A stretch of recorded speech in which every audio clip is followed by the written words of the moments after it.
Alright, well I'm back just in time for the noisy garbage truck.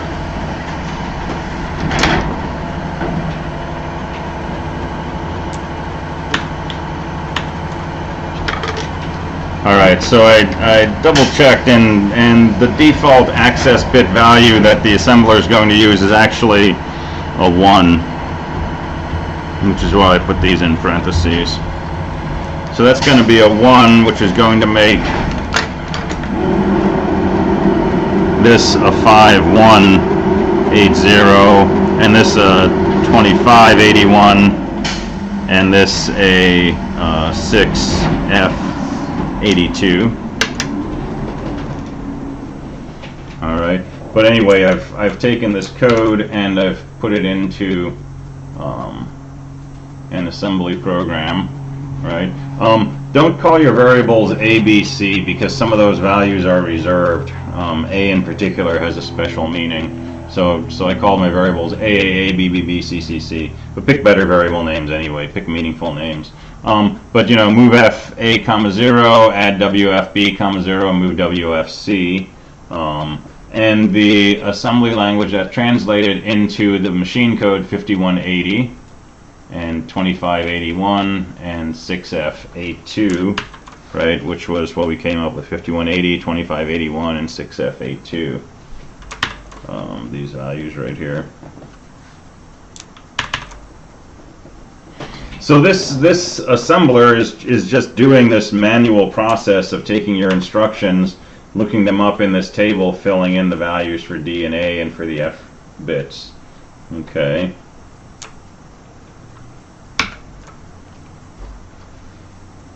And then this can be loaded into a chip or simulated. So there were some chat questions. So I don't have access to my chat window at all for my main Zoom account while I'm sharing my screen. I sometimes will notice if you send chat to the version of me labeled questions. Okay, that's on my phone. That's where I'm streaming my video right now. And when I notice it, I'll see that there. But if you have questions, your best bet is just go ahead and grab your microphone and just speak up, just like you would in a regular class. But I saw some questions during break. So is it possible to put more than one value in the W register? No, not at one time. The W register is a single 8-bit register. If you need two temporary values, then you're going to have to store one of them in the regular data memory, right? So you could move it off into some scratch location over in this memory somewhere, right? But you can only have one value in the W reg at a time. Somebody asked how to maintain the W register at location 80, and I wasn't sure what that meant. So if you can re-ask that, I might be able to answer it. Are there some machines with more than one W register? Absolutely. Most microprocessors have a whole bunch of registers that the CPU can work with. The Intel processor, like the old 8080 from which all of our x86 machines come, had several 8-bit registers, A, B, C, D, and so on, that you could use to interact with memory. The VAX 780, which was what I really cut my assembly language teeth on, had 16 general purpose registers, and you could combine those to work with each other, to work with memory locations, and so on. The PIC processor has one, so we live with that.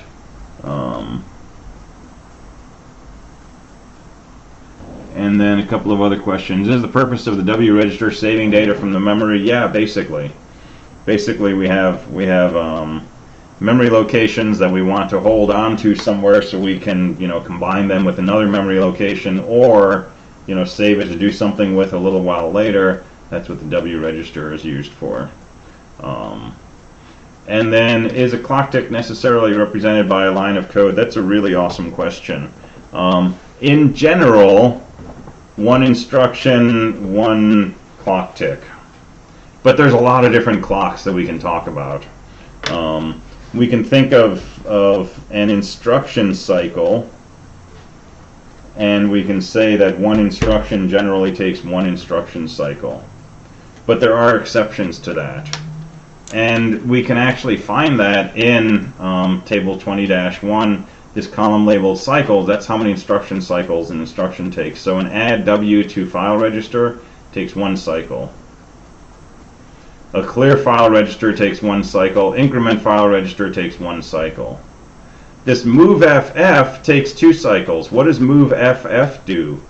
It does a direct copy from one location in memory to another. We can actually say move FF hex 80, hex 82, and it will read the contents of this location A and copy it into this location C. But I already said we can't do that in one step. We can't read and write at the same time. But that's a common enough operation that there's a special instruction for that, but it's actually run as two instructions.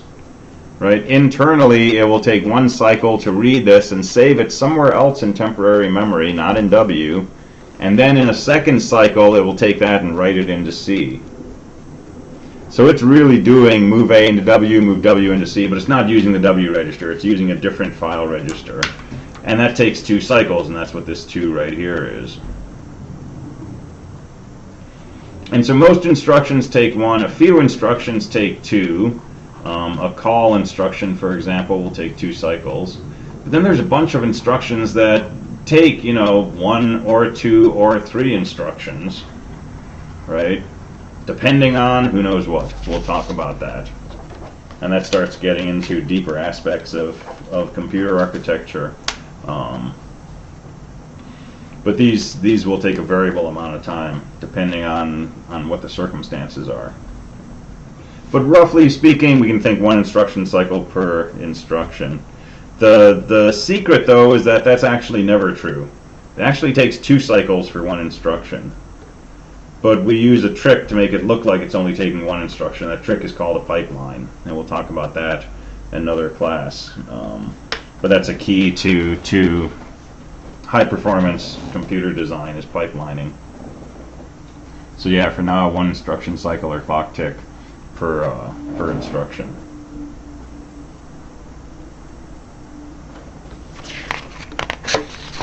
All right, so let's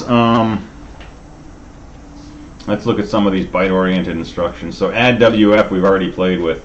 Take the contents of a file register, add the contents of the W register, and then either put the result back into the W register or the file register. Don't worry about add WFC yet. We'll get to that in a few weeks. And WF does a logical AND operation. So what does ANDing mean? Well, we know how an AND works.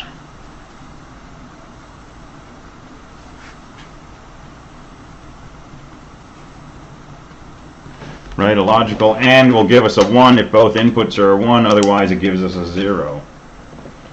But what does it mean to AND two 8-bit numbers?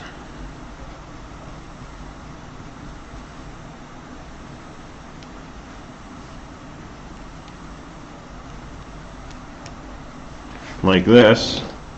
Well, ANDing two 8-bit numbers means AND bitwise, bit by bit. 0 ANDed with, or 1 ANDed with 1 is a 1. 1 ANDed with 0 is a 0. 1 ANDed with 0 is a 0. 0 ANDed with 1 is a 0. 1 ANDed with 1 is a 1. 0 and 0 is a 0. 0 and 1 is a 0. And 1 and 1 is a 1. So this ANDed with that would be 1 0 0 1 0 0 0 1.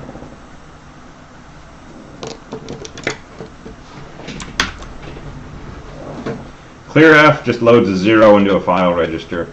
Complement F says toggle all of the bits. Look at the 8 bits in your file register. Anywhere that you see a 0, change it to a 1. Anywhere you see a 1, change it to a 0. We don't use that a whole lot, but it can be useful. Decrement file register says subtract 1 from the file register. Ignore the compare and skip instructions. Ignore the decrement and skip instructions. Increment F says increment a file register. Add 1 to it. Ignore the skips. IOR is an inclusive OR. It's a plain old OR. So it's just like an AND, except do the other operation.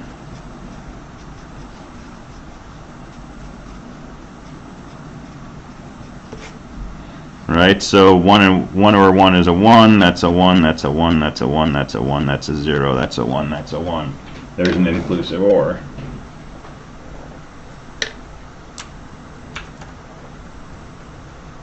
MoveF takes a file register and it moves it to either itself or the W register. So if I say move F file register comma 0, it moves it in the W register. If I were to say move F file register and not comma 0, it'll move it to itself, right? Which seems like kind of a silly thing. It's saying read the contents of a file register, take that out, and run it straight through the ALU without changing it, and run it through this MUX and feed it back into the memory. It doesn't change anything, but it actually has a purpose, and it's related to what we call the status bits, and we'll get to that probably next week. MoveFF copies from one file register to another. That's one of our special 2-cycle instructions. It's also special because it takes 32 bits. Right, 16 bits up here to specify the first file register, 16 bits to specify the second. So it's a double instruction. Move WF copies the W register to a file register, right, to our memory. We already used that one. Multiply WF multiplies the W register by a file register. Well, multiplying is weird because if you multiply two 8-bit numbers, you get a 16-bit result. And our W register is only 8, and our file registers are only 8 bits, so where are we going to put a 16-bit product? So we've got to learn some other stuff before we can use that. Negate gives you the negative value of a number, multiplies it by -1. So if your number is positive, this gives you the 2's complement representation of negative that number. If your number is negative, it gives you the 2's complement version of positive that number. So it complements and adds 1. Rotates we'll play with later, so don't worry about those. Set is the opposite of clear. It sets all the bits in the file register to 1. Subtract, don't worry about borrows, but subtract WF, subtract W register from F. So that's instead of doing an add. Swap F swaps the nibble. So what's a nibble? It's half a byte. So if we have a number like this, and we say swap F, it will give us this number.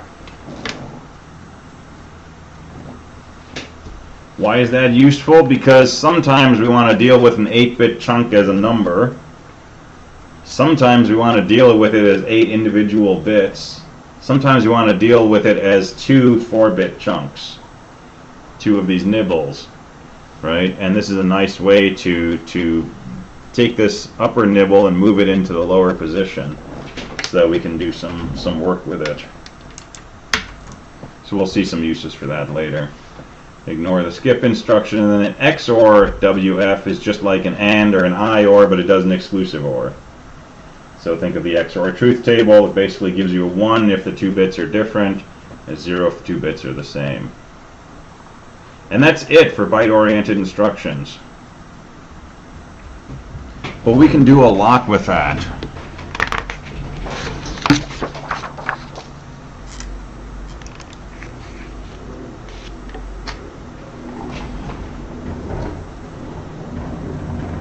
Alright, I'm going to ignore the bit-oriented file registers. I'm going to ignore the control operations, but I want to look at the literals. So a literal is a peculiar type of instruction. The instructions we've been working with so far, think about this picture, right? Specify something that we want to read from memory, do something with, and either write back into memory or write into the W register. We've only got 16 bits to specify an instruction's behavior. So if we're dealing with a file register, we're going to spend half of those bits just specifying an address in memory. That leaves us 8 bits to specify what function we want to perform, where we want to put the result. That's pretty much it for bits. But suppose you want to do something like set x equal to 5.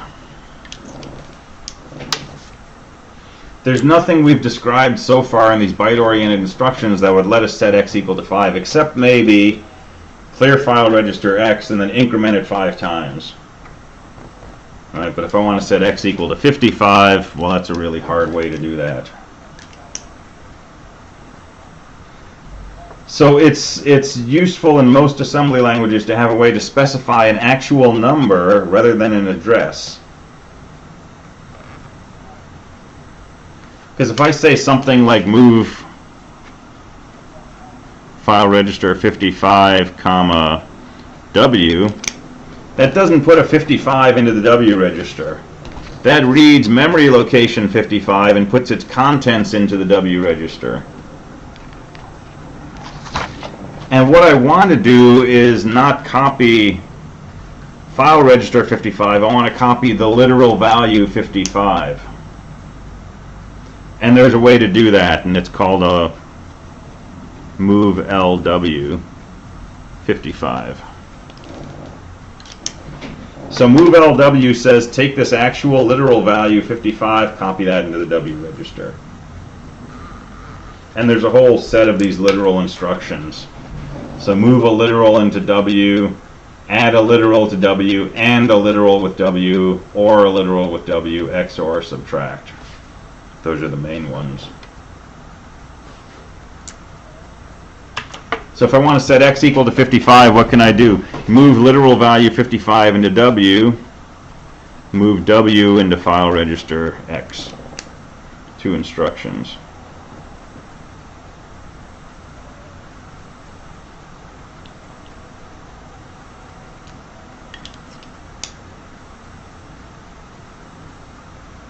So let's write some code.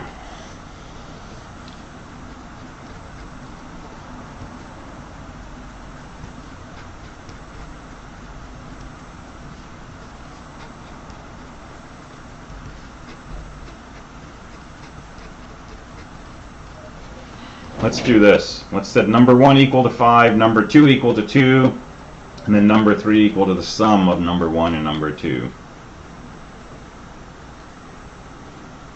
So 3 simple statements in C.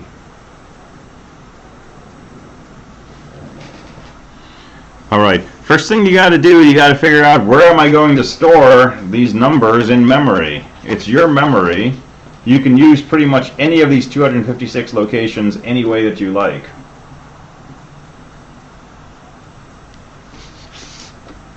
So I'm just going to pick kind of where I want to put these. It's totally arbitrary.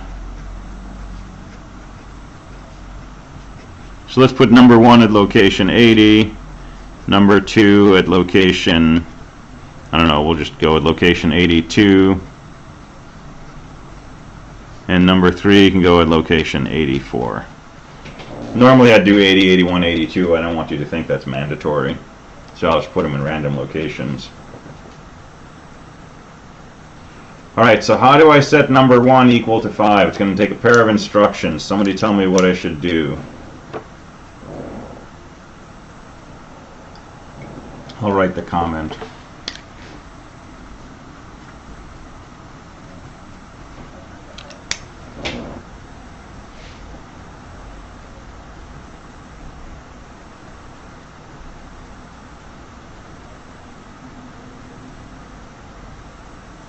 Could you do the literal commands you just did? Okay.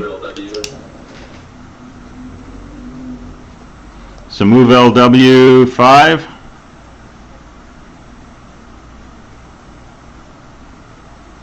And then move WF into num1. That sets num1 equal to 5. Good. And I can do exactly the same thing to set num2 equal to 2.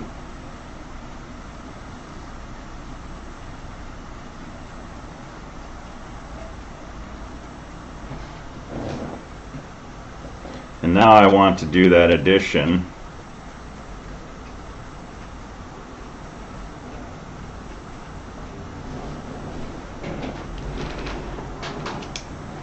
So how might I do this step?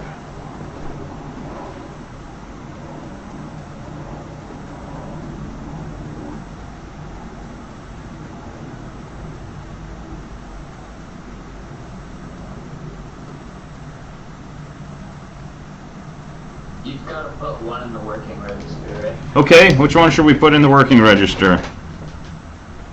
I guess 5. Okay, so num1.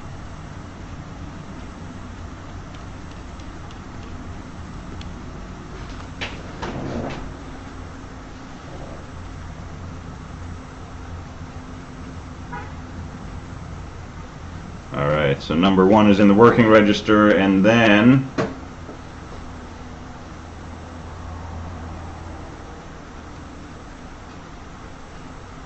let's add the working register, which is num1, to number 2. If I just write this, though, it's going to change number 2 to be equal to number 1 plus number 2. And I don't want to change number 2. Right? I've asked to set num1 to 5, num2 to 2, and then num3 equal to their sum. I don't want to end up with num2 being something different here. So I'm going to again use the working register by saying comma 0. And this will say num1 plus num2 goes into the working register. And then anybody remember how to move the working register to num3?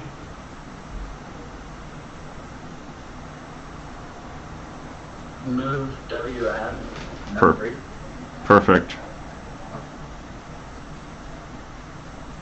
So move WF num3, so take the value of the working register and move that into num3. So now num1 plus num2 has been sent into num3. Alright, here's one of the cool things about this course. You never have to guess. You never have to worry, is my homework correct? You can always check it out using MPLab.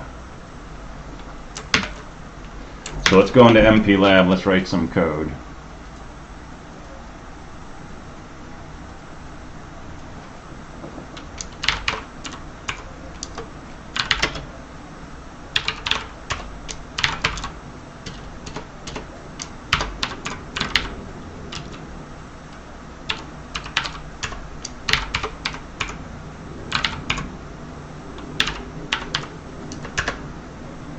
Alright, so I'm reading from my notes.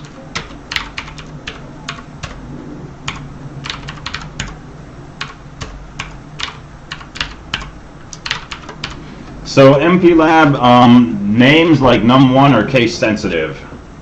Opcodes like move LW, move WF are case insensitive. So I'll alternate throughout the quarter. So let's set num2 equal to 2. So let's move a 2 into W. And then move W into num2.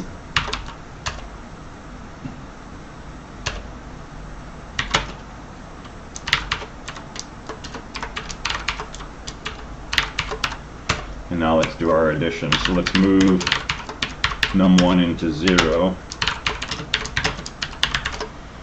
So WReg is equal to num1, add WF num2, and put it back into 0.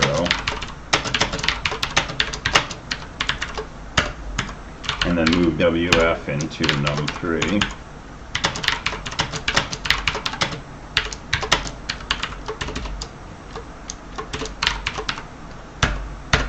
And that's the end of our program.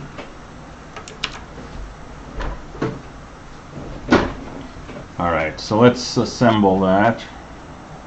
And build successful, that's good. Here's the assembly language code. There's the 1s and 0s corresponding to it. It's not a whole lot of code, right? It's 14 bytes worth of code. And we've got about 2,000 bytes of memory in here, so it's not too bad. Okay, I'm going to put a breakpoint in here right at my first instruction. And I'm going to go ahead and start the simulation. And I'm going to look at some memory locations.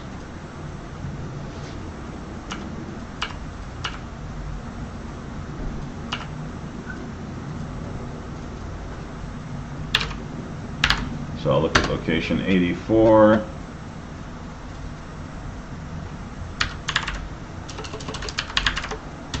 And I'll look at the W register. Did he locate carefully go in order by numbers? Does what go in order by numbers? As in the locations such as like 0x80 and then it goes 82 and then 84. Is it like a specific pattern you're supposed to follow, or we can just, as long as we use the same variables for what it is intended, we can set it as whatever? You can set it as whatever, yeah. I could make this 17 and 28 and 2. Right, and it'll work just as fine. You just have to be consistent. So if somewhere else in my code I have another variable and I accidentally put that at location 80, I'm going to be stepping on myself. So typically you make what's called a memory map. And you would list out for yourself which memory locations correspond to which variables. It's not a big deal when in this program because we've only got 3 variables, but for bigger things it can get more complicated. And that's part of what a compiler does when you write C code. That's why you declare things like integer I, character C, char star, argv, and so on. Is so the compiler can see all the variables that it's going to have to use, and early on it'll say, okay, this is going to go here, this is going to go there, and it'll map them out in memory. Alright, so I'm going to step one instruction at a time. Make my first step, and you can see the W register changed to 5 because it did the move LW 5. Next instruction should move WF into num1, that's location 80. Let's go ahead and step once. Location 80 is now the value 5. Next instruction should move literal value 2 into the W register. Let's step through that. W is equal to 2. Nothing else changed. Num1 is still 5, num2 and num3 are still 0 and 0. That just happens to be what they started off as. Next instruction should move W into num2. Step through that. Hey, num2 is equal to a 2. Now we're going to do our addition. So we're going to move num1 back into the W register. So we'll step that instruction, and the W register is equal to 2. Oh, that's weird.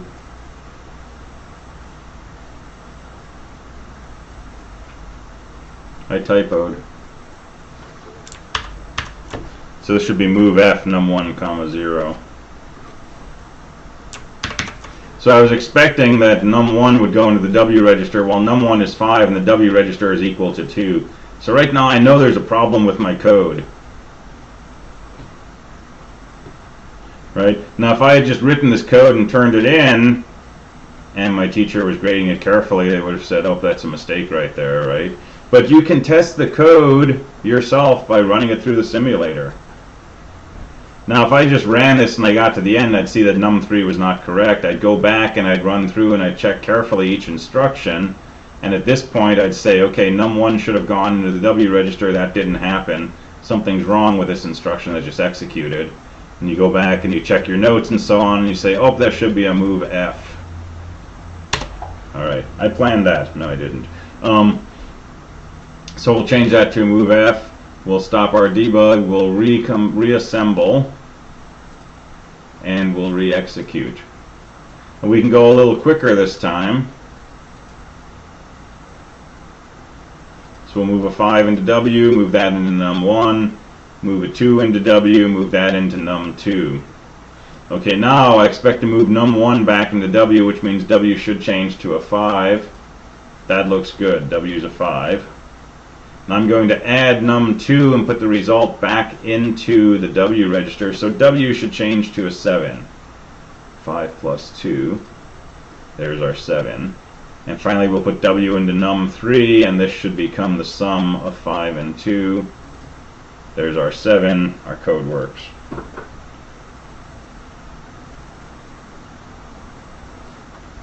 So, could we have actually left out the move F to num1 since 2 was already in the working register?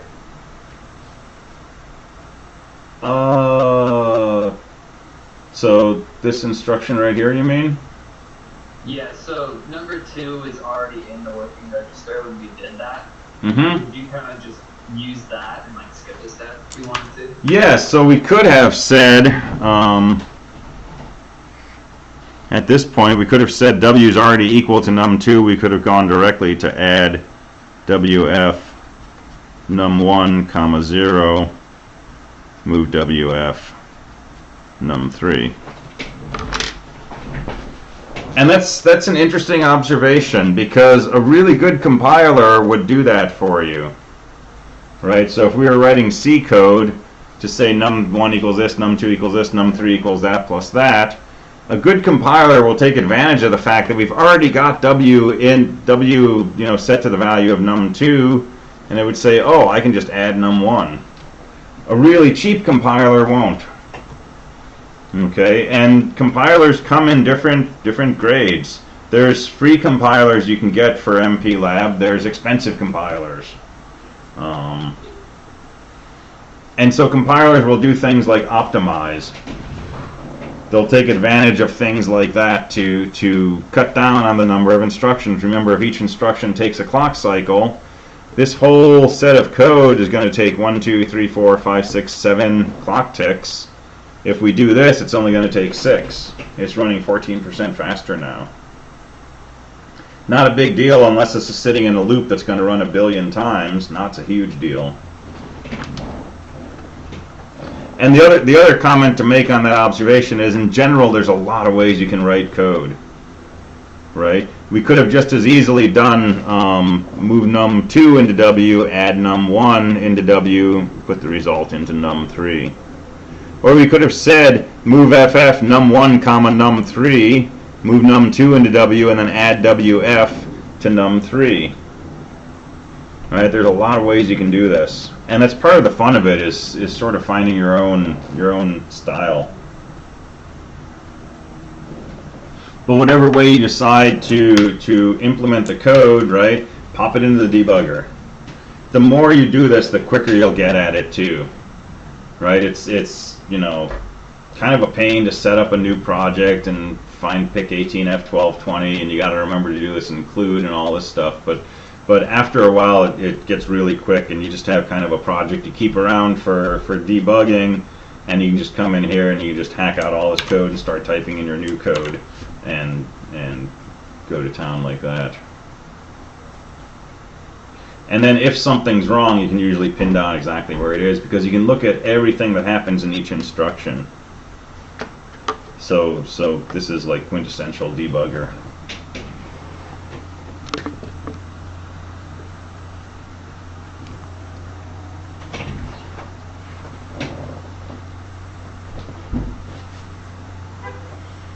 All right, other questions, comments?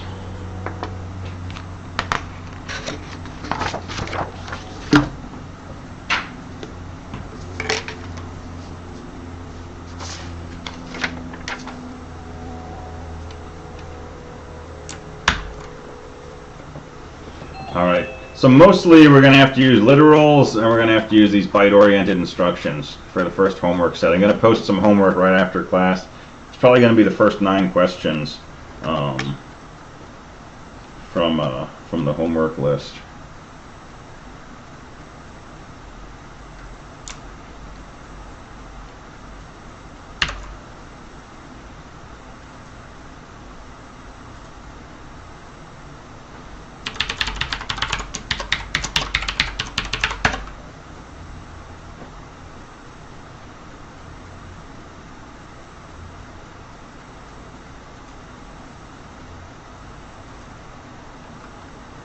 That's not what I wanted to do. Oh.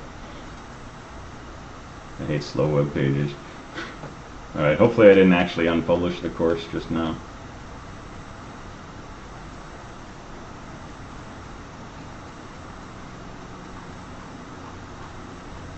Oh boy.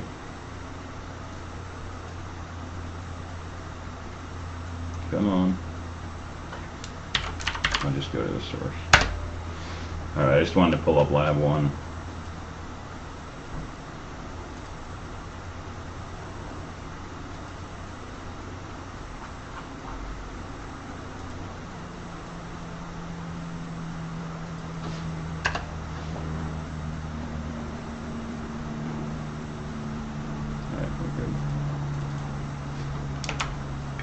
So let's take a look at some of this code in lab 1. Again, anything that starts with a semicolon is just a comment. And if a semicolon occurs somewhere on a line, everything from that point to the end of the line is a comment. So, so this is just, you know, information for the reader of this file up at the top saying what this code is, when it was written, and so on and so forth.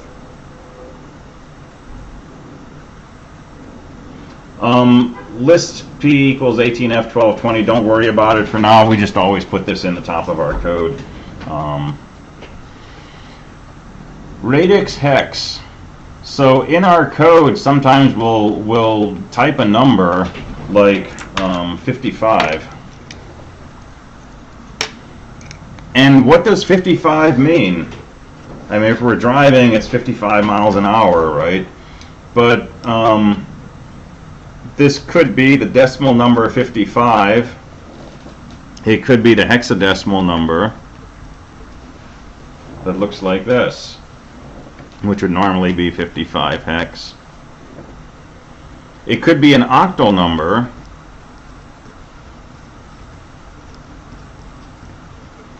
(55 base 8). It could be decimal 55. So normally, you know, we can be explicit. We can say 0x followed by a number to say this is hexadecimal. But we can specify what the default is. If we don't specify 0x or something else, what base, what radix does this number represent? So radix hex says, unless we say otherwise, assume everything is hexadecimal, base 16.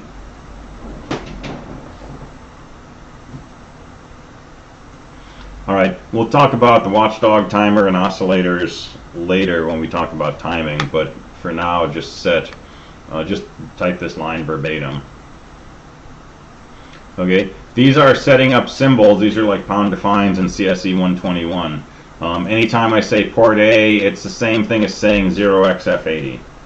It's just a stand-in replacement for that symbol. So these are convenient ways, particularly for locating files, variables in file memory. Right? When I say count, that's just going to be memory location 80. When I say last in, that's going to be location 81. But I don't want to have to remember every time that I want to increment count that I should increment hex 80, so I just set up a symbol for it. So these are conveniences for the programmer. All right, so this is a key statement, org 0x000. So if you go back to the data sheet for the PIC processor, right? This is kind of the section that I was playing with in the beginning of lecture today. This was our data memory. This is somewhere is an ALU. There's an ALU. It's way down there. There's the W register. There's the multiplexer, and so on and so forth, right? There's this other section of the processor which is called the program memory. This is where the instructions are stored. And question, if we include P18F1220, does that automatically set the list parameter? I don't know. I would go ahead and I would put this statement in anyway. Although honestly I don't know if it's ever done anything useful for me. But put it in there for now. All right, so the instructions, the ones and zeros, the binary code that we change our assembly language into, get stored in this separate memory called the program memory. And that memory is addressable, right, by an address. It's actually a 21-bit address again. And we start off, when we first apply power to the PIC processor or when we start the simulator, the first instruction that's executed is whatever instruction is stored at location 0. And so there's a register called the program counter, or PC, which is over here, which is used to address the next instruction to execute. So when you first begin your execution, the PC is set to 0, which means read the instruction at location 0, do whatever it says to do, and then what happens, the PC gets incremented usually by 2. So now we're going to read the next instruction, which is the instruction at location 2, execute that, and then read the instruction at location 4, and so on and so forth.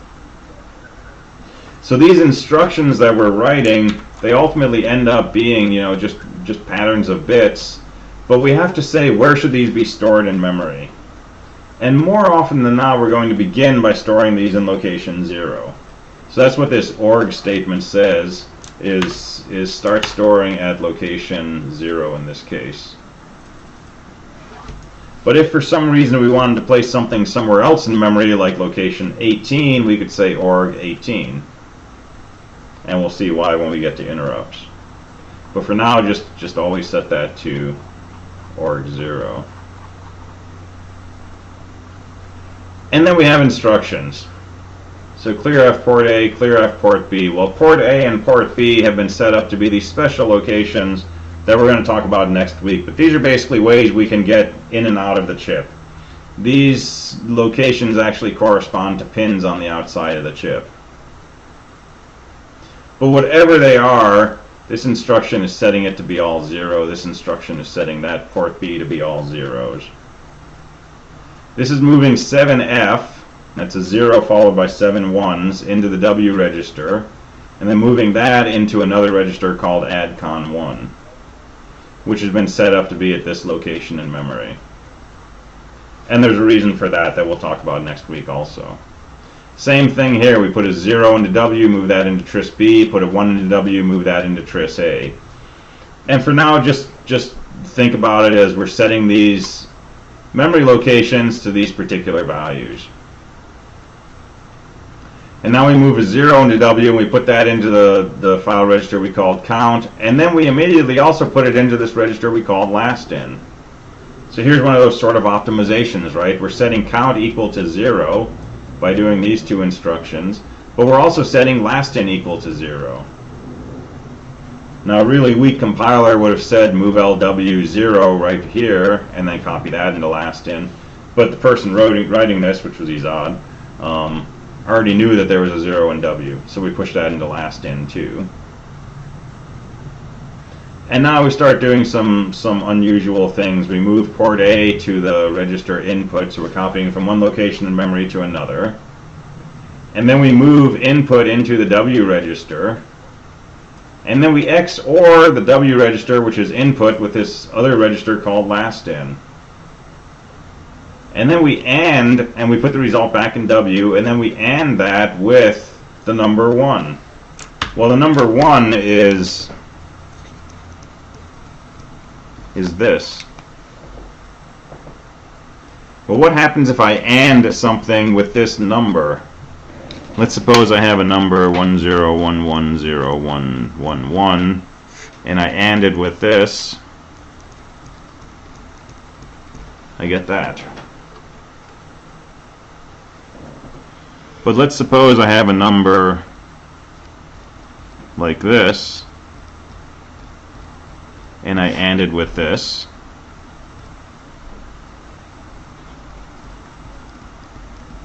I'm going to get this. When you AND something with this number that consists of all zeros followed by a single 1, what happens is these 7 bits always turn into zeros. Because ANDing anything with a 0 gives me a 0. But this least significant bit, this bit on the right, could be a 0 or a 1. In particular, it's actually whatever the least significant bit was of my original number.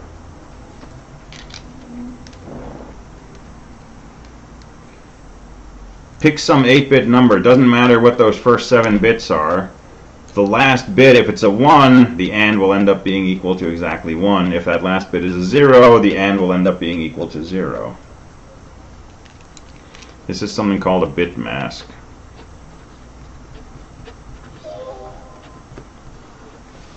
Now that's a topic for another conversation also. But basically it's a way to take a collection of bits and say, I just want to look at this particular bit. I just want to look at this least significant bit. So I turn everything else into a 0, and now I can say, if I ended up with a 0, 8 zeros, I know that least significant bit was a 0. If I don't end up with all zeros, that least significant bit was a 1. So there's a bit mask going on here. And then input gets copied to last in, and then W gets moved into temp, and then here's one of these skip instructions that we're going to not worry about for now. And here's something called a call, which may cause the code to, instead of executing the next instruction, jump down here and execute this instruction. This is like a function call in C. So if we come down here, what's going to happen? The value of this variable count gets moved into W. We add a literal 1 to W, and then we move W back into count. That's setting count equal to count plus 1. Well, we could also have just said increment file register count. But now W is also equal to count, so we can say move WF into port B. And that's why port B increments each time that we come down here. And the return statement is like a return in C. It goes back to the statement after the call. And now we get to everyone's favorite statement, goto. And goto says, instead of executing the next instruction in memory, go ahead and execute this instruction up here. So it makes a loop. And so when you simulate this code, as you were stepping through one instruction at a time, you probably noticed that your green line, right, indicating the program counter, just kept looping through here over and over and over again. Until you fire stimulus 1, stimulus on RA0. When you hit that stimulus, what's going to happen is port A's least significant bit is going to change. And now this XOR is going to generate something non-zero, and this is going to cause this call to happen, which is why you suddenly jump down here. And after you execute this instruction, the value of port B that you were watching gets incremented by 1. You go back up here, and now you're back in this loop. So we don't have all the pieces yet. We haven't talked about the skip instruction, and we haven't talked about these particular locations for port A, port B, ADCON 1, and so on. But we've got a better understanding of what this code is doing, right? So what I'm wanting you to work on, in addition to your lab, is playing with some of these instructions, okay? To get a better feel for what they do and how you can use them. And while you're doing that, be putting them into the simulator in MP Lab and checking your understanding.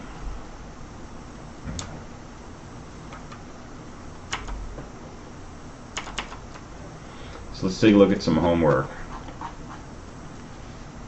So first batch of questions are just sort of digging into these concepts. So in the following instructions, identify the opcode and the operand. Okay, opcode is the thing that you're trying to do, operand is the thing you're doing it to. So it's like sentence diagramming, but these are really simple sentences. So just think about those and tell me which is which. Okay, writing some code. So write some pick assembly code to perform the following operations. Increment file register 0, decrement file register 0, add 1 to file register 0 but store the result in the WReg. Copy the WReg to file register 10 hex, increment the W register and store the result in file register 10 hex.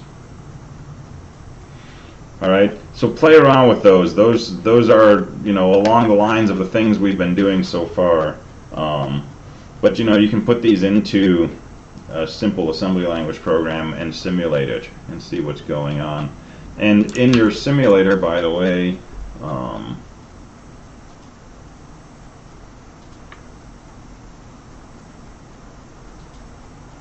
let me go back and set a breakpoint.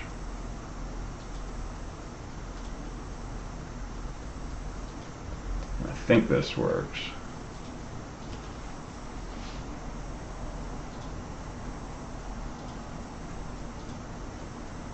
Alright, so I'm about to do my thing where I take num1 plus num2 equals num3. I should be able to go in here under value and change that. So I've just changed num1 to be 1, and I'm changing num2 to be 1 also. So now my code should take num1, put into W, add num2, put into W, put the result back into num3. I should be doing 1 plus 1 at this point. So I can step, there's my 1 in W, there's 1 added is 2, there it goes back into my third register. So you can change the code and reassemble and rerun, but you can also change these variables along the way and do some exploration like that.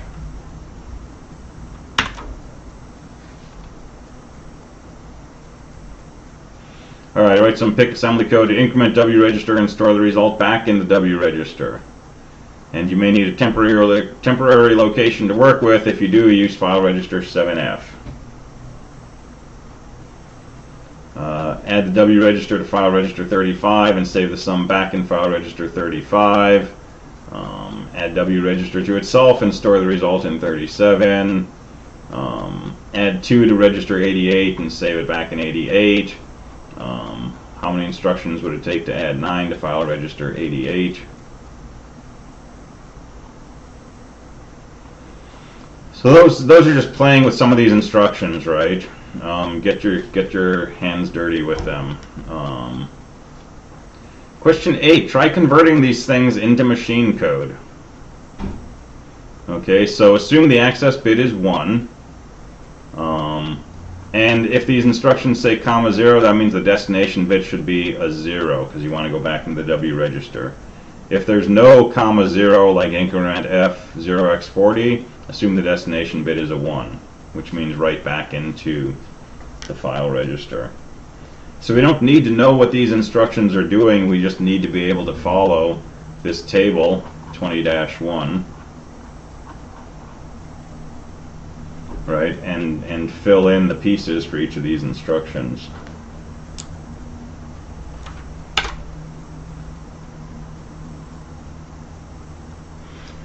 And then question 9 is going in the opposite direction. So I'm giving you the machine language and asking you to convert it into assembly language. So how do you convert? Let's just do the first one, 6A00. We'll write that in binary.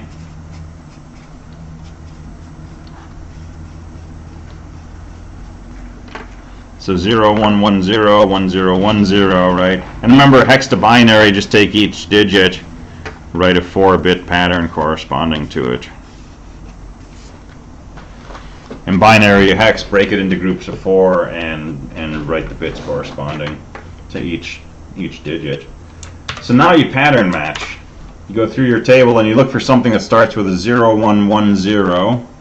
And 0, 1, 1, 0. There's one right there, and it's got to be followed by a 1, 0, 1, 0. So it can't be this, can't be that, can't be that. So let's keep looking. 0, 1, 1, 0. There's a 0, 1, 1, 0. That's a 1, 1. That's not our pattern. 0, 1, 0, 1, 1. That's not our pattern. There's a 0, 1, 1, 0, 1, 0. And a 0, that's not our pattern. Looks like this one down here, 0, 1.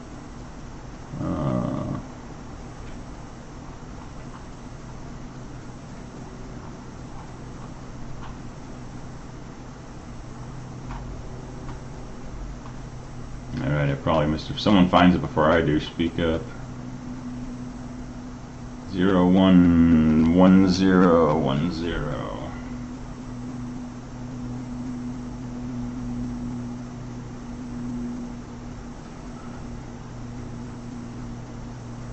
Looks like this one right here, set F. 0, 1, 1, 0, 1, 0.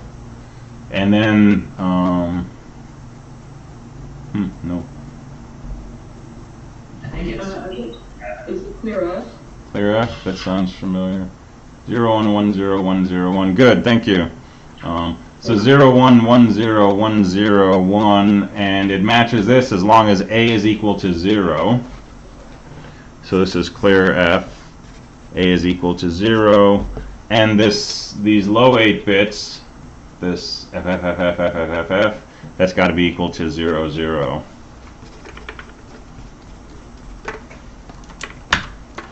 So that looks like a clear F instruction where we're clearing this file register, which is just hex 0, 0. And we're ignoring the access bit for now.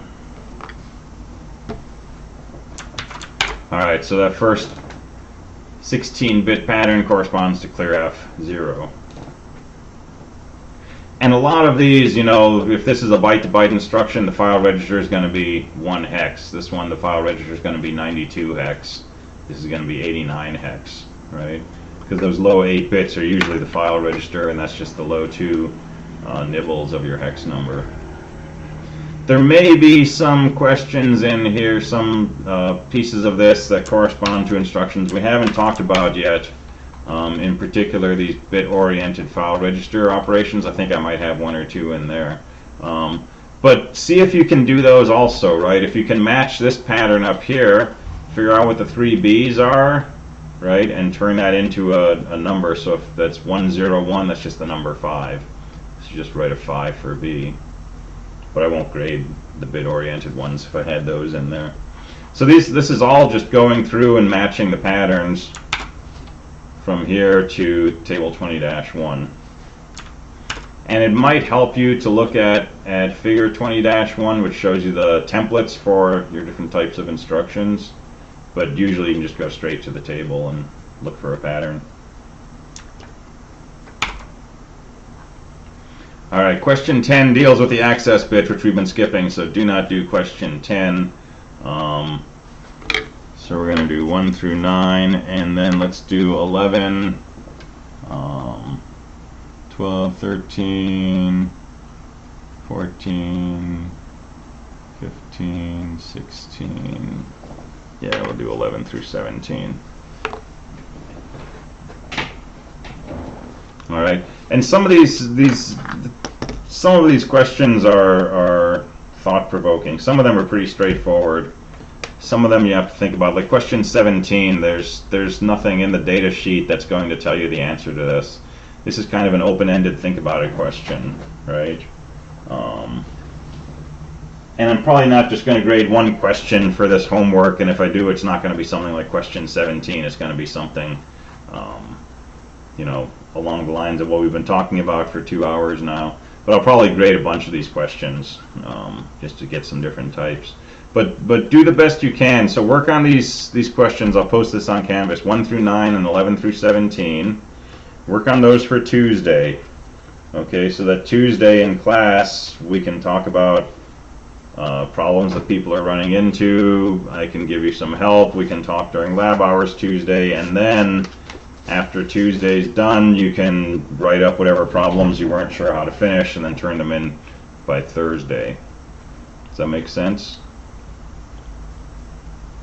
Yes, sir. All right. So I don't know how many people still have their labs to do, but I'm going to go ahead and give you the next hour and 50 minutes to work on lab.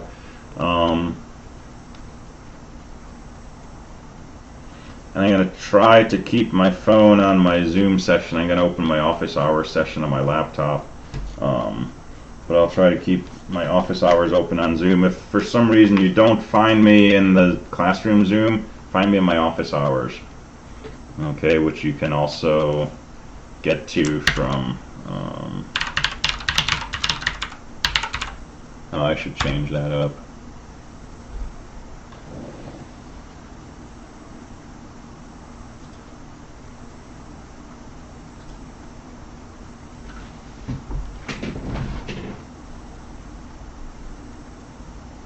Yeah, so that's my office Zoom number. I'll try to stay on the classroom Zoom, but if I disappear from there and you can't reach me, go to engrcs.com/schedule and come in through my office hours. I'll be here one way or another. Send me an email if you can't find me. All right, cool. Cool. All right, go for it. I am turning off my camera though.